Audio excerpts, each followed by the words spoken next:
하나님 말씀 이사야 50장입니다. 이사야 50장 1절에서 9절 말씀입니다. 구약성경 1030년 이사야 50장 1절에서 9절을 저와 여러분이 한 절씩 교독하시겠습니다.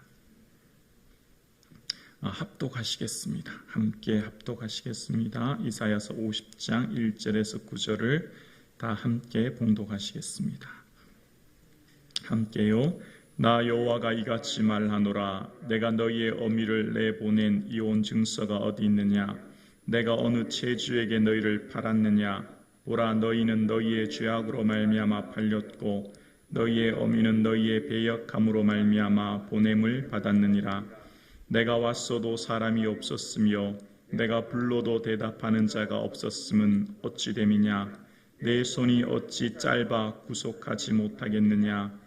내게 어찌 건질 능력이 없겠느냐? 보라, 내가 꾸짖어 바다를 마르게 하며 강들을 사막이 되게 하며 물이 없어졌으므로 그 물고기들이 악취를 내며 갈아여 죽으리라.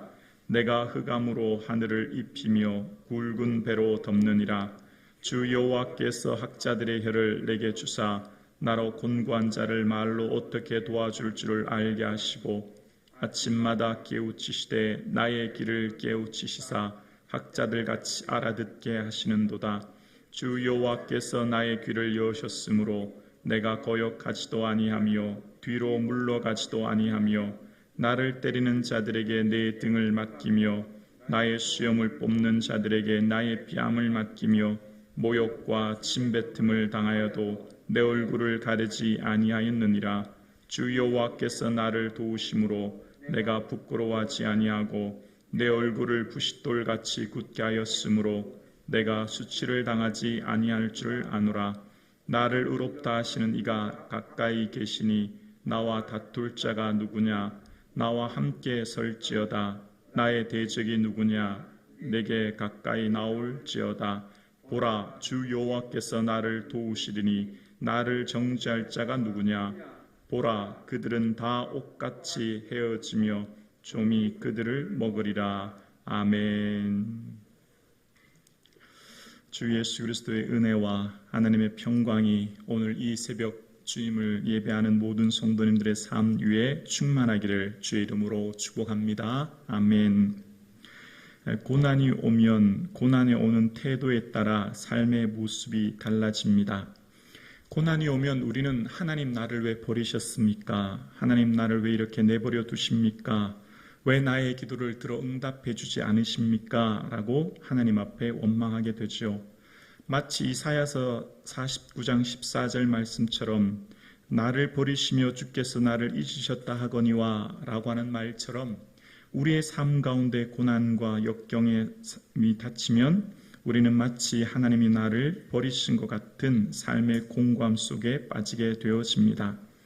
그런데 그러한 삶 가운데 정말 우리의 삶이 그 고난을 대하는 태도의 삶을 어찌해야 될지 오늘 본문은 우리에게 말해주고 있는데요.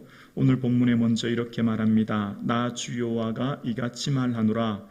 내가 너희의 어미를 내보낸 이혼 증서가 어디 있느냐? 내가 어느 체주에게 너희를 팔았느냐라고 이야기합니다.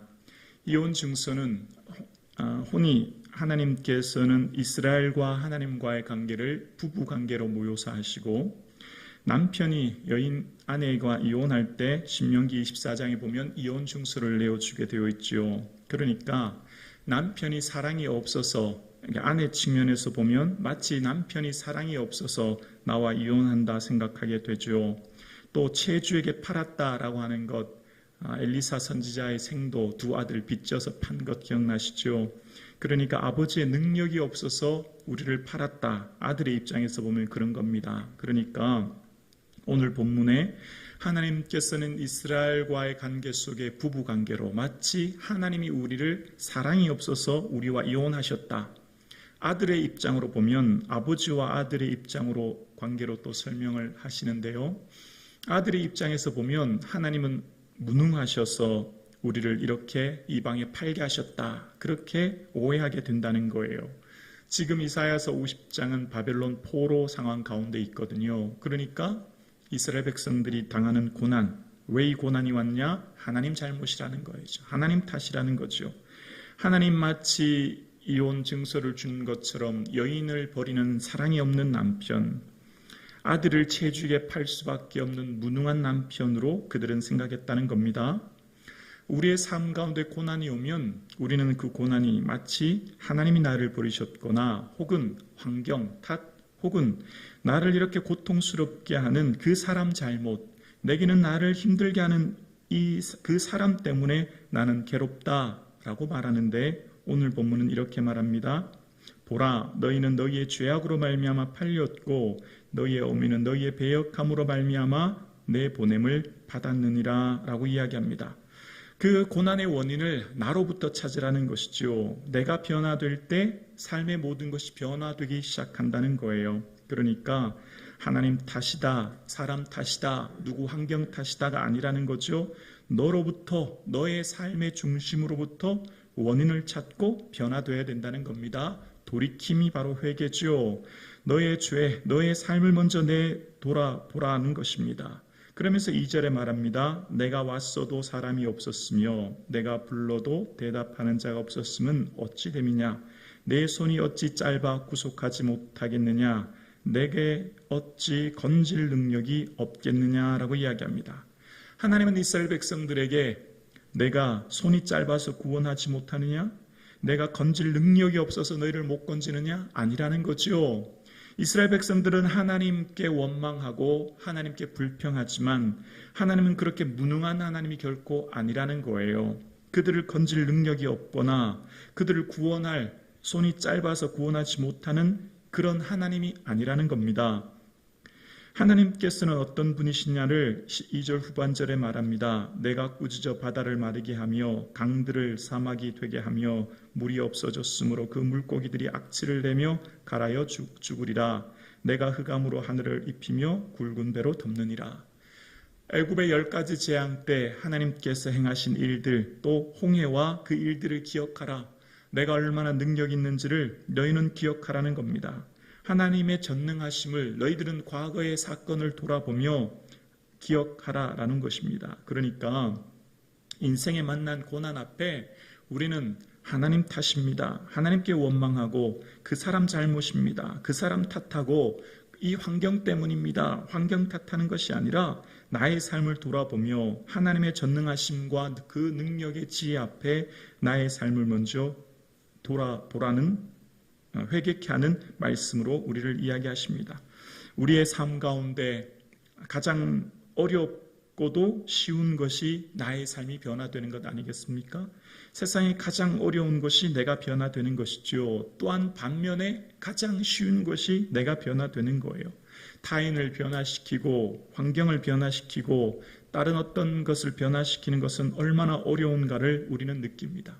그런데 어쩌면 그 사람을 변화시키기보다 나의 삶이 변화되어지고 나의 모든 전 생애가 변화되어지는 것이 어쩌면 더 쉬운 것임을 알게 되어집니다. 사랑하는 성도님, 오늘 예배드리시는 모든 성도님들의 삶에 예수 그리스도를 믿는 믿음 안에 우리의 삶이 날마다 거듭나 주 예수와 동행하며 주님과 함께하는 변화된 삶을 살 수 있기를 주의 이름으로 축원합니다.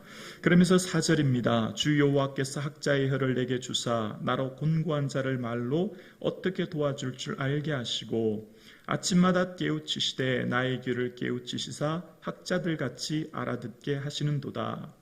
오늘 본문 4절부터는 종의 노래라고 해서 예수 그리스도의 오심과 그로 인하여 주실 은혜들을 예표하는 내용인데요. 이사야서 42장, 49장, 또 오늘 50장, 또 이사야서 52장과 53장 이어서 예수 그리스도, 그분의 오심으로 인하여 주실 은혜와 그분의 삶의 고난을 예표하며 이야기하는 본문입니다. 주 여호와께서 학자의 혀를 내게 주사 나로 곤고한 자를 말로 어떻게 도와줄 줄 알게 하시고 예수 그리스도께서 오심으로 말미암아 그 입의 말씀이 곤고한 자들 말로 도와줌으로 생명을 얻게 되어지고 삶이 새로운 능력을 경험케 되어지는 말씀이죠. 또한 예수님께서 오심으로 말미암아 곤고한 자를 말로 도와준 것처럼 예수님의 제자된 우리의 삶 또한 예수님과 같은 삶을 살아야 되는 거죠. 오늘 본문 학자에 보면 학자의 이 숫자 2라고 되어 있고 나나주 아래쪽에 보면 제자들이라고 되어 있죠. 학자는 곧 배우는 사람 아니겠습니까? 학자는 다시 말하면 제자된 삶을 말하는 것 아니겠습니까? 제자는 곧 스승의 말과 스승의 생각, 스승의 모든 마음을 헤아려서 말하고 배우는 사람인 것처럼 우리는 예수 그리스도를 주로 모시고 주와 함께 동행하는 삶을 살아갑니다. 그래서 우리의 삶 가운데서는 우리의 삶의 모든 입술의 말이 곤고한 자, 슬픈 자, 고통 가운데 있는 이들이 위로와 소망과 능력을 얻는 그러한 은혜가 있기를 주 예수 그리스도 이름으로 간절히 축원합니다. 그래서 아침마다 깨우치시되 나의 길을 깨우치시고 학자들같이 알아듣게 하시는도다. 오늘 이처럼 새벽 예배를 드리며 아침마다 말씀을 묵상할 때 하나님께서 우리의 길을 열어주시사 잘 말하려면 먼저 잘 들어야 되지 않습니까? 우리가 하나님 말씀을 잘 말씀 전하기 위해서는 하나님 말씀을 먼저 잘 들어야 되죠. 그러니까 귀가 먼저 깨우쳐서 열려야 되는 것입니다. 그럴 때 먼저 듣는 귀가 열려야 되는 것이죠. 그런데 이 듣는 것은 하나님 말씀을 듣는 것은 이 땅에서의 어떤 지식의 유무와는 질적인 차이가 나는 겁니다. 하나님이 듣는 귀를 열어주셔야만 듣는 겁니다. 박사학위를 4-5개 있다고 하나님 말씀 들리는 게 아니죠. 하나님께서 은혜 주시고 그 귀를 열어주셔야 되는 거예요. 그래서 5절에 말합니다. 주 여호와께서 나의 귀를 여셨으므로 라고 이야기합니다. 하나님의 성령께서 우리 귀를 열어주실 때 우리에게 말씀이 들리고 그 말씀이 우리를 살리고 그 말씀이 우리에게 생명이 되는 줄로 믿습니다. 하나님께서 오늘 예배드리시는 우리 사랑하는 성도님 또 가정에서 예배드리시는 성도님들의 삶이 주께서 우리의 귀를 열어주심으로 우리의 삶에 생명의 말씀이 들려지고 영생을 소유하는 은혜가 있기를 주의 이름으로 축원합니다. 그럴 때 어떻게 됩니까? 하나님을 바로 알고 하나님 말씀을 듣는 귀가 열리면 그러니까 하나님에 대한 지식이 있으면 어떠한 고난도 이겨내는 힘을 얻게 되어집니다. 어떠한 고난도 능히 당당히 견뎌내는 힘과 능력과 지혜를 얻게 되지요. 5절 후반부입니다. 내가 거역하지도 아니하며 뒤로 물러가지도 아니하며 6절이요. 나를 때리는 자들에게 내 등을 맡기며 나의 수염을 뽑는 자들에게 나의 뺨을 맡기며 모욕과 침뱉음을 당하여도 내 얼굴을 가리지 아니하였느니라.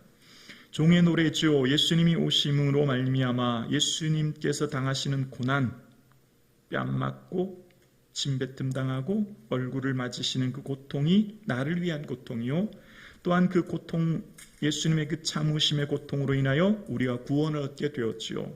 또한 이 말씀을 묵상하면 하나님 말씀을 듣는 귀가 열리면 인생을 살아갈 때 어떠한 고난, 고통, 모욕, 또 자존심 상하는 모든 일들도 이길 수 있는 힘을 얻게 돼요. 왜 그럴까요?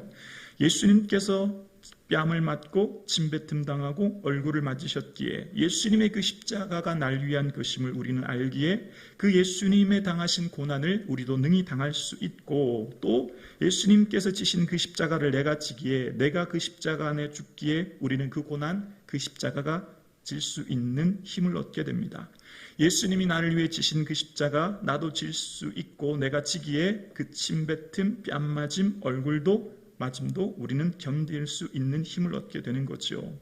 그러면서 또한 7절에 이야기합니다. 주 여호와께서 나를 도우심으로 내가 부끄러워하지 아니하고 내 얼굴을 부싯돌같이 굳게 하셨으므로 내가 수치를 당하지 아니하는 줄 아노라. 하나님이 도우심으로 수치를 당하지 아니한대요. 그런데 앞에는 벌써 수치를 당했잖아요. 벌써 앞구절에 보면 수염이 뽑혔고요. 수염은 권위를 상징하잖아요. 뺨을 맞았어요.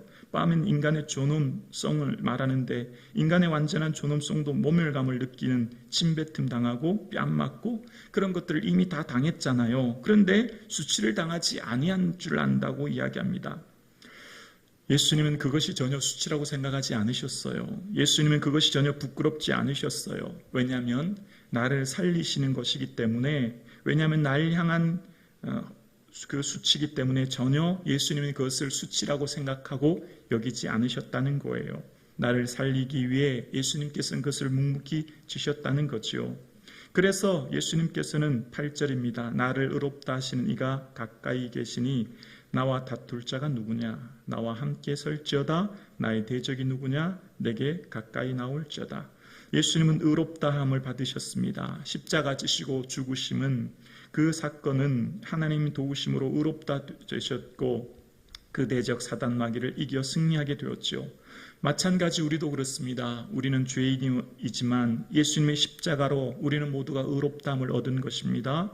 예수님의 십자가로 정결함을 받은 것입니다. 그래서 우리는 49장 14절의 말씀처럼 나를 버리심으로 주께서 나를 잊으셨다 하였거니와 라고 하는 고난의 앞 상황 가운데 하나님 나를 버리시고 잊으신 상황 같은 그 고난의 문제를 만날 때 주의 말씀을 다시 기억하라는 겁니다. 9절입니다. 보라 주 여호와께서 나를 도우시리니. 하나님이 도우신다는 거예요. 하나님이 버리시거나 하나님이 잊으신 것이 아니라 하나님은 한결같은 사랑으로 우리를 붙드시고 하나님은 우리와 함께 하시고 우리를 인도하신다는 거예요. 그래서 그리스도의 십자가 보혈로 우리는 더 이상 정죄함을 당하지 아니하고 그리스도의 십자가 은혜로 우리는 구속함을 얻게 되었던 것이죠. 그래서 보라 그들은 다 옷같이 헤어지며 좀이 그들을 먹으리라. 이 땅의 세상의 모든 악인들, 이 땅의 사람 나를 조롱하는 수많은 사람들, 이 땅의 모든 것들은 다 옷같이 헤어진다는 거예요. 좀같이 그들이 먹게 된다는 거예요. 옷이 헤어진다는 말은 어떤 말이죠? 서서히 닳아 사라지는 걸 말합니다. 좀 먹는다는 건 무슨 말입니까? 마찬가지죠. 이 땅의 것들이 당장 악인이 당장 내가 기도하면 사라지고 당장 어떤 일이 일어나지 않지만 옷이 헤어지는 것처럼 서서히 그들의 삶은 결국 사라져 없어져 버릴 것이다 라고 이야기합니다. 오늘 새벽 예배를 드리시는 사랑하는 성도님, 하나님 어찌하여 나를 버리시며 잊으셨습니까? 라고 하는 한탄의 말이 섞여 나올 때 보라 주 여호와께서 나를 도우시리니 라고 하는 말씀을 기억하시고 하나님 나와 함께 하시고 하나님 나를 붙들고 계심을 기억하는 주의 모든 성도님들 되실 수 있기를 주의 이름으로 축원합니다. 그렇습니다. 오늘 주님께서 우리와 함께 하십니다. 49장 15절에 지난번 묵상했던 말씀이죠. 여인이 어찌 그 젖 먹는 자식을 잊겠으며 자기 태에서 난 아들을 긍휼히 여기지 않겠느냐. 그들은 혹시 잊을지라도 나는 너를 잊지 아니할 것이라. 기도드리겠습니다.